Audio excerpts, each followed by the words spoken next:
ನಮಸ್ತೆ, ಶುಭೋದಯ. ಇವತ್ತು ನನ್ನ 2ನೇ ವ್ಲಾಗ್. ನಾನು ನನ್ನ ಜೀವನ ಹೇಗಿತ್ತು ಅಂದರೆ ಕರ್ನಾಟಕದಿಂದ ಗೋವಾ ಹೇಗಿತ್ತು ನನ್ನ ಜೀವನ ಅಂತ ನಿನ್ನೆ ಹೇಳ್ತಾ ಇದ್ದೆ. ಹಾಗೆ ನಾನು ಶಾಪಲ್ಲಿ ಕೂತ್ಕೊತಿದ್ದೆ, ಯಾಕಂದರೆ ತಮ್ಮ ಹೇಳಿದ್ನಲ್ಲ ಕಾನ್ಫಿಡೆಂಟ್ ಇರಬೇಕು, ಬರುತ್ತೆ ಲ್ಯಾಂಗ್ವೇಜ್ ಏನು ಮಾತಾಡಿ ಓಕೆ ಆಗುತ್ತೆ. ಯಾರೂ ಏನು ಹುಟ್ಟಬೇಕಾದ್ರೇ ಎಲ್ಲನೂ ಕಲ್ತು ಬರೋದಿಲ್ಲ. ಸ್ವಲ್ಪ ದಿನಗಳಾಗುತ್ತೆ ಯಾವುದಾದ್ರೂ ಭಾಷೆ ಅಥವಾ ಯಾವುದಾದ್ರೂ ಪ್ಲೇಸಿಗೆ ಹೊಂದ್ಕೊಳ್ಳಿಕ್ಕೆ. ಹಾಗೆ ದಿನಗಳು ಕಳೆದವು. ಶಾಪು ತುಂಬ ಇಂಪ್ರೂವ್ ಆಯಿತು, ಯಾಕಂದರೆ ನಾವು ಸ್ವೀಟ್ಸ್ ಕ್ಲೋಸ್ ಮಾಡಿದ್ದೀವಿ. ಸ್ವೀಟ್ಸ್ ಇಡೋದನ್ನು, ಗ್ರೋಸರಿ ಇಡೋದನ್ನು ಸ್ಟಾರ್ಟ್ ಮಾಡಿದ್ದೀವಿ. ಪ್ಲಸ್ ಪಾಯಿಂಟ್ ಏನಂತ ಹೇಳಿದ್ರೆ, ಒಂದು ಶಾಪಿಗೆ 2 ಕಡೆ ರೋಡ್ ಇದೆ, 2 ಕಡೆ ಡೋರ್ ಇದೆ. ಅದಕ್ಕೆ ನಾವು ಏನು ಮಾಡಿದ್ದೀವಿ, ಒಂದು ಸೈಡು ಫ್ರೂಟ್ಸ್ ಆ್ಯಂಡ್ ವೆಜಿಟೇಬಲ್ ಇಟ್ಟಿದ್ದೀವಿ, ಮಧ್ಯದಲ್ಲಿ ಶಾಪ್ ಒಳಗಡೆ ಗ್ರೋಸರಿ, ಆಮೇಲೆ ಇನ್ನೊಂದು ಸೈಡು ಬೇಕ್ರಿ ಐಟಮ್ಸನ್ನು ಇಟ್ಕೊಂಡ್ವಿ. ಹಾಗೆ ನಮ್ಮ ಶಾಪಲ್ಲಿ ಕಸ್ಟಮರ್ ಧೀರೆ ಧೀರೆ ಜಾಸ್ತಿನೇ ಆಯಿತು. ತುಂಬ ಅಂದರೆ ತುಂಬ ಹೇಳಲಿಕ್ಕೆ ಇಲ್ಲ, ಅಷ್ಟು ನಾವು ಆ ಶಾಪಿಂದ ತುಂಬ ಒಳ್ಳೆಯದಾಯಿತು. ಯಾಕಂದರೆ ನನ್ನ ತಮ್ಮ ಬೇಕ್ರಿ ಇಟ್ಕೊಂಡಿದ್ದ ಸ್ಟಾರ್ಟಲ್ಲಿ, ಈಗಲೂ ಸಹಿತ ಇದೆ.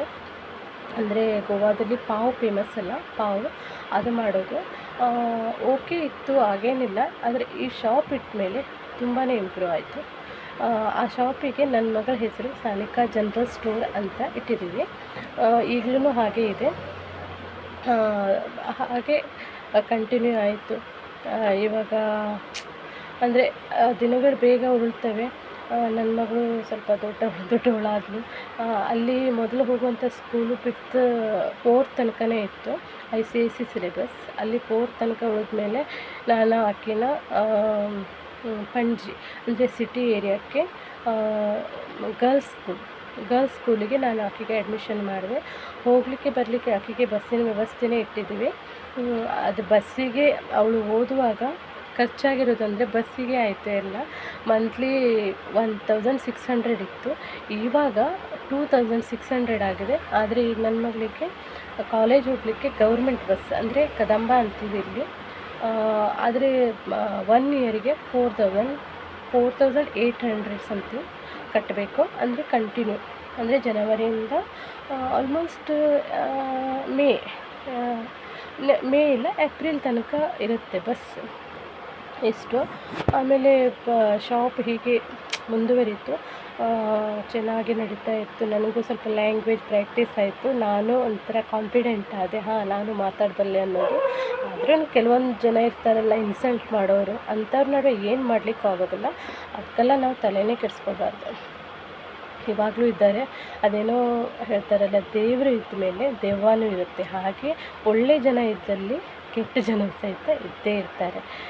ನಾವು ಎಲ್ಲದನ್ನು ನೆಗೆಟಿವ್ ಆಗಿ ಯೋಚನೆ ಮಾಡಿದ್ರೆ ಜೀವನದಲ್ಲಿ ಏನೂ ಸಾಧನೆ ಮಾಡೋಕ್ಕಾಗಲ್ಲ.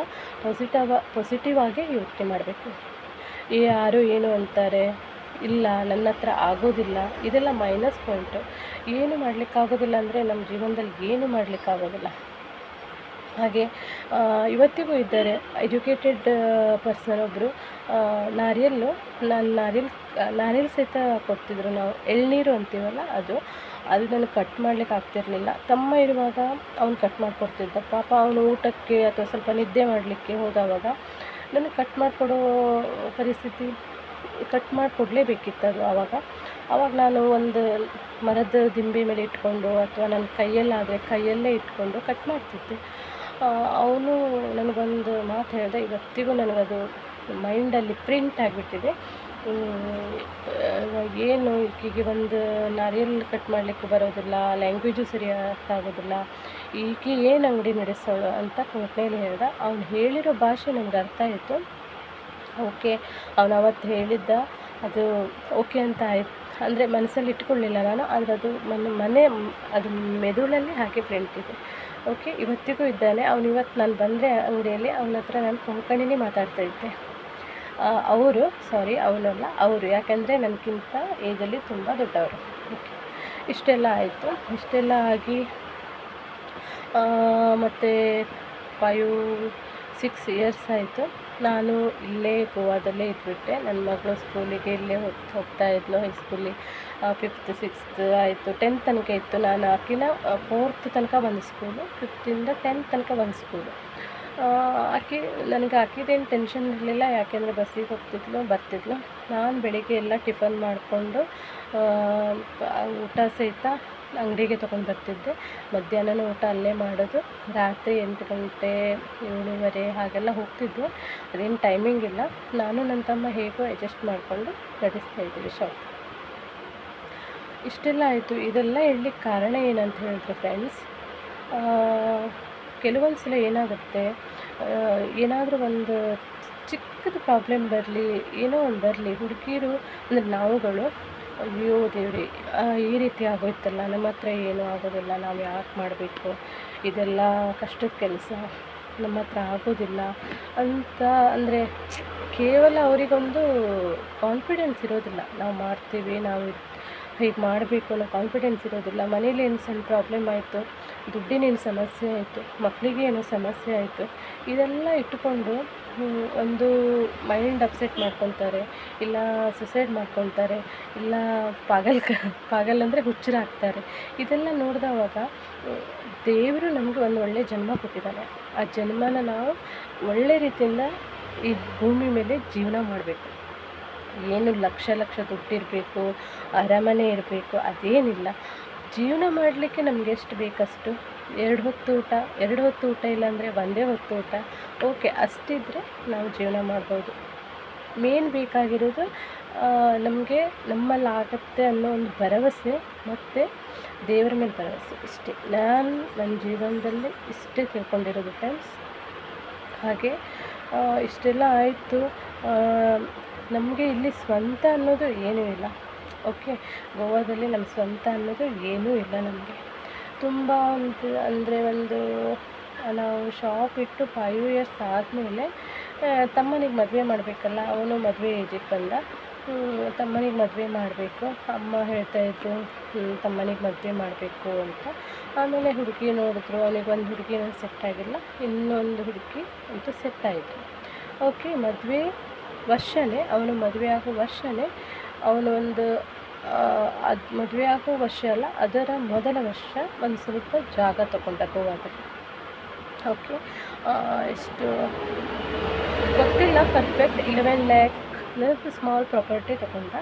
ಆಯಿತು, ಅದಾದಮೇಲೆ ಅವನು ಮದುವೆ ಆಗೋ ವರ್ಷದಲ್ಲಿ ಒಂದು ಡಬಲ್ ಬೆಡ್ರೂಮ್ ದೊಡ್ಡ ಹೈಫೈ ಅಪಾರ್ಟ್ಮೆಂಟಲ್ಲಿ ಬುಕ್ ಮಾಡ್ದ ಮದುವೆ ಆಗುವ ವರ್ಷದಲ್ಲಿ. ಅದೆಲ್ಲ ಆಗಿರೋದು ಈ ಶಾಪಿಂದ. ಅಂದರೆ ಶಾಪಿಂದ ಸಹಿತ ಅವನು ಬೇಕ್ರಿಯಿಂದನೂ ಇದೆ. ಓಕೆ, ಯಾವುದೋ ಒಂದು ಅಂತೂ ಇಂಪ್ರೂವ್ ಆದ್ವಿ ನಾವು. ನಮ್ಮದು ಅಂತ ಏನೂ ಇರಲಿಲ್ಲ ಇಲ್ಲಿ. ಓಕೆ, ನಮ್ಮ ಜೀವನ ಹೇಗೆ ಹಾಗೆ ಹೋಯಿತು. ಏನಿಲ್ಲ, ನಾನು ಆ ಕಡೆ ಅಂದರೆ ಶಾಪಲ್ಲಿ ನಾನು ವಿಡಿಯೋ ಮಾಡ್ತಾಯಿರೋದು. ಈಗ ಎಲ್ಲ ಆಫೀಸಿಗೆ ಕೆಲಸಕ್ಕೆ ಹೋಗಿರ್ತಾರೆ, ಈಗ ಯಾರೂ ಬರೋದಿಲ್ಲ. ಅದೇ ನೋಡ್ತಾ ಇದ್ದೀನಿ, ಅಲ್ಲಿ ಒಂದು ನಾಯಿ ಬಂದಿದೆ, ಕುತ್ಕೊಂಡೇನೋ ಮಾಡ್ತಾಯಿದೆ. ಯಾಕಂತ ಹೇಳಿದ್ರೆ ಅಲ್ಲಿ ಮೇನ್ ಗೇಟು, ನಾನು ಕೂತಿರೋಂಥ ಪ್ಲೇಸಿಂದ ಅದು ಒಂದು ಗ್ಲಾಸ್ ಇದೆ, ಅಂದರೆ ಕಬಾರ್ಡ್ದು, ಅಲ್ಲಿಂದ ನನಗೆ ಗೊತ್ತಾಗುತ್ತೆ ಯಾರು ಬಂದರು ಯಾರು ಹೋದರು ಅಂತ ಗೇಟಲ್ಲಿ. ಅದನ್ನು ನೋಡ್ತಾ ಇದ್ದೆ ನಾನು. ಇಷ್ಟೇ ಫ್ರೆಂಡ್ಸ್. ನಾವು ಆಮೇಲೆ ಅದು ಅಪಾರ್ಟ್ಮೆಂಟಲ್ಲಿ ಡಬಲ್ ಬೆಡ್ರೂಮ್ ಫ್ಲ್ಯಾಟನ್ನು ಬುಕ್ಕಿಂಗ್ ಮಾಡ್ದೆ. ಮತ್ತು ಅದೇ ವರ್ಷ ಮದುವೆ ಆದ. ಮದುವೆ ತುಂಬ ಗ್ರ್ಯಾಂಡಾಗಾಯಿತು, ತುಂಬ ಅಂದರೆ ತುಂಬ ಗ್ರ್ಯಾಂಡಾಗಾಯಿತು. ನಾನು ಅಂದರೆ ಅವನ ದುಡ್ಡೇ, ಹಾಗೆ ನಾನಿಂದ ಹೊರಗಡೆ ಹೋಗಿ ದುಡ್ದಿರೋದಲ್ಲ, ಅವನ ಶಾಪಲ್ಲೇ ದುಡ್ದಿರೋ ದುಡ್ಡಲ್ಲಿ ಸೇವ್ ಮಾಡಿ ಅವನಿಗೆ ಒಂದು ಚಿನ್ನದ ಕಡ ಮಾಡಿಸಿದೆ. ಅಂದರೆ ತಮ್ಮನಿಗೆ ಏನಾದರೂ ಗಿಫ್ಟ್ ಕೊಡಬೇಕಲ್ಲ, ಚಿನ್ನದ ಕಡ ಮಾಡಿಸಿದೆ. ಆಯಿತು, ಇಷ್ಟ ಆಗಿ ಮದುವೆ ಅಂತೂ ತುಂಬ ಗ್ರ್ಯಾಂಡಾಗಾಯಿತು. ಗೋವಾದಿಂದನೂ ಒಂದು ಸ್ವಲ್ಪ ಮಂದಿ ಹೋಗಿದ್ದು. ಮದುವೆ ಒಳ್ಳೆಯದಾಯಿತು. ಮದುವೆ ಆಗಿ ಮತ್ತೆ ಪುನಃ ಗೋವಾ ಬರಲೇಬೇಕಲ್ಲ, ನಾವು ಅಲ್ಲಿ ಇರಲಿಕ್ಕೆ ಆಗೋದಿಲ್ಲ.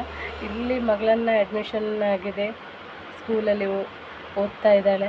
ಮತ್ತು ನಾವು ಇಲ್ಲಿ ಶಾಪ್ ಓಪನ್ ಮಾಡಬೇಕು, ಮತ್ತು ದುಡಿಬೇಕು. ಮತ್ತು ಇವಾಗ ತಮ್ಮನ ಮದುವೆಗೆಲ್ಲ ಖಾಲಿಯಾಗಿದೆ. ಮತ್ತು ಅದರಲ್ಲಿ ತಮ್ಮ ಒಂದು ಗಾಡಿ ತೊಗೊಂಡ, ಅವನ ಹತ್ರ 4 ವೀಲರ್ ಇಲ್ಲಾಗಿತ್ತು, ಅದು ತೊಗೊಂಡ. ಇಷ್ಟೆಲ್ಲ ಆಗಿ ಮತ್ತು ನಾವು ಪುನಃ ಗೋವಾಕ್ಕೆ ಬಂದ ತಕ್ಷಣ ಮನೆ ಒಂದೇ ಇದೆ. ನಾನು ಮದುವೆ ಪೂರ್ವದಲ್ಲೇ ಹೇಳಿದ್ದೆ, ಮದುವೆ ಆದ ತಕ್ಷಣ ನಾನು ಸಪ್ರೇಟ್ ಇರ್ತೀನಿ. ಅಂದರೆ ನಾನು ನನ್ನ ಮಗಳು ಸಪ್ರೇಟ್ ಇರ್ತೀವಿ, ನೀವು ಸಪ್ರೇಟ್ ಇರಿ. ಯಾಕೆಂದರೆ ಗೊತ್ತಿರಲ್ಲ ಫ್ರೆಂಡ್ಸ್, ಅದೇನು ನಾವು ಏನೇ ಎಷ್ಟೇ ಒಳ್ಳೆಯವರಾದ್ರೂ 100ರಲ್ಲಿ 5% ಹೊಂದಾಣಿಕೆ ಹಾಕ್ಕೊಂಡು ಹೋಗ್ತೀವಿ. ಎಷ್ಟು 100ರಲ್ಲಿ 5%, ಅದು 95% ಆಗಲ್ಲ. ಯಾಕೆಂದರೆ ಮಾತಿಗೆ ಮಾತು, ಏನೋ ಒಂದು ಕಾರಣಕ್ಕೆ ಜಗಳ ಮನಸ್ತಾಪ ಏನೋ ಬಂದುಬಿಡುತ್ತೆ. ಅದಕ್ಕೆ ಅದರ ಬದಲು ನಾವು ಸಪ್ರೇಟ್ ಆಗಿದ್ರೇ ಒಳ್ಳೆಯದಂತ ಮೊದಲೇ ನಾನು ಡಿಸೈಡ್ ಮಾಡಿದ್ದೆ. ಹಾಗೆ ನಾನು ಮೊದಲಿದ್ದ ರೂಮಲ್ಲಿ ನಾನು ನನ್ನ ಮಗಳು ಅಲ್ಲೇ ಓದ್ತೀವಿ.